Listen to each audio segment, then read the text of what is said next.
धन्यवाद. आशा करते खुश असाल, सुखी असाल, संपन्न असाल आणि स्वामींच्या सेवेत रममान असाल. मी आज आपल्याला असा एक उपाय सांगणार आहे की आपले काही घरातील जमिनीचे, घराचे आणि आपली इतर कोणतीही प्रॉपर्टी असेल तर त्याचे काय आपल्याला इश्यू असतात, तर ते इश्यू सॉल्व्ह होण्यासाठी मी आपल्याला काही आज उपाय सांगणार आहे. म्हणजे काही आपल्याला रेमेडीज करायच्या आहेत. त्यामुळे आपल्याला 100% रिझल्ट मिळतो का, तर मिळतो. तर पण हे उपाय आपण करून बघितले पाहिजेत. तर मंगळवारी आपल्याला सकाळी लवकर उठून स्वच्छ कपडे घालून हनुमान मंदिरात जाऊन हनुमान मंदिरात गूळ अर्पण करायचं आहे.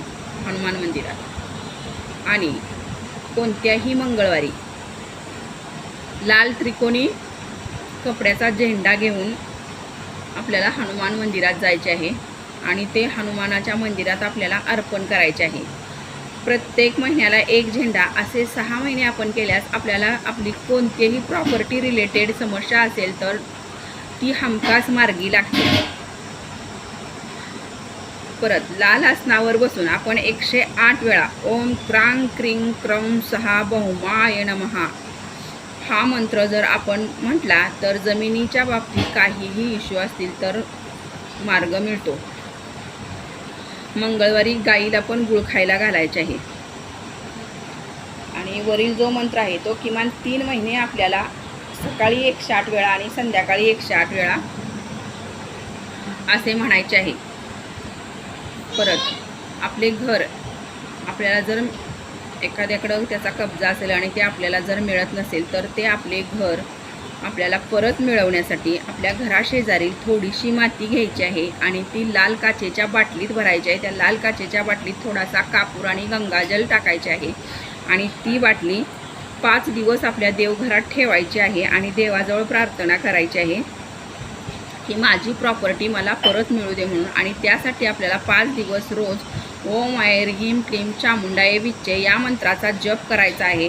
आणि 5 दिवस पूर्ण झाल्यानंतर आपल्याला त्यातील थोडीशी माती काढून देवघरात ठेवायची आहे आणि बाकीची जी बाटलीतील माती आहे ती आपल्याला जलप्रवाहित करायची आहे. त्यामुळे आपल्या घराच्या संबंधित ज्या काही बाधा असतील त्या मिटण्यास मदत होते. आणि मातीच्या भांड्यात बुंदीचे लाडू प्रसाद म्हणून हनुमानाच्या मंदिरात आपल्याला अर्पण करायचे आहेत आणि हनुमानांना आपली संकट मिटू दे म्हणून प्रार्थना करायची आहे. परत आपले घर आपल्याला परत एखाद्याने कब्जा केला असेल, वाटणी देत नसेल, असे बरेच प्रकार असतात. तर ते मिळवण्यासाठी कडुनिंबाच्या फांद्यांचा आपल्याला छोटंसं एक घर करायचं आहे आणि ते एखाद्या गरीब लहान मुलास दान करायचं आहे. हा उपाय छोटा आहे पण खूप कारगर आहे. परत लाल कपड्यात 6 चिमूट असं चिमूटभर 6 चिमूट आपल्याला कुंकू घ्यायचं आहे, 6 कवड्या घ्यायच्या आहेत, 6 लवंगा घ्यायच्या आहेत, 9 लाल टिकल्या घ्यायच्या आहेत आणि 9 चुटकी आपल्याला बडीशेप घ्यायची आहे. आणि हे सगळं लाल पोटलीत आपल्याला बांधायचं आहे आणि ही पोटली आपल्याला देवाजवळ ठेवायची आहे.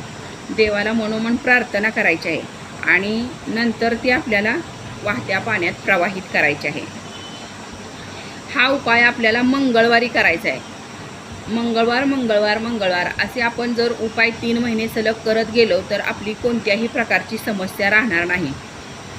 मातीच्या भांड्यात पुन्हा एकदा सांगते मी दुसरा उपाय. मातीच्या भांड्यात दूध, दही, तूप, साखर, मध, खडीसाखर, कापूर हे सगळं त्या मातीच्या भांड्यात ठेवायचं आहे आणि ते पूजेच्या ठिकाणी ठेवायचं आहे. आणि पूजेच्या ठिकाणी ते ठेवल्यानंतर आपल्याला 5 माळा ओम ऐं ह्रीं क्लीं चामुंडाय विच्चे, ओम ऐं ह्रीं क्लीं चामुंडाय विच्चे, ओम ऐं ह्रीं क्लीं चामुंडाय विच्चे हा मंगळवारी उपाय करून ती अभिमंत्रित केलेली मातीचं जे पण काय आपण भांडं घेतलं असेल आणि त्यात जी सामग्री भरली असेल ते नंतर आपल्याला वाहत्या पाण्यात जलप्रवाहित करायचं आहे. हे असे काही छोटे छोटे आपण उपाय करायचे आहेत. हे उपाय अतिशय साधारण आहेत पण त्याचा रिझल्ट इतका प्रबळ आहे की आपण हे करून बघा. पण या उपाय करताना आपला त्यात अतिशय विश्वास ओतप्रोत असणे गरजेचं असतं. अतिविश्वासानं ते करायचं असते. उगाच करायचं म्हणून केलं तर याचा रिझल्ट मिळणार नाही. आणि हे उपाय अतिविश्वासानं मन लावून केले तर अतिशय प्रबल प्रभावी रेमेडीज केलेल्याचं आपल्याला फळ मिळतं. तुम्ही हे करून बघा आणि आपल्याला काय रिझल्ट मिळतो ते मला कमेंटमध्ये नक्की सांगा. श्री स्वामी समर्थ. जय जय स्वामी समर्थ.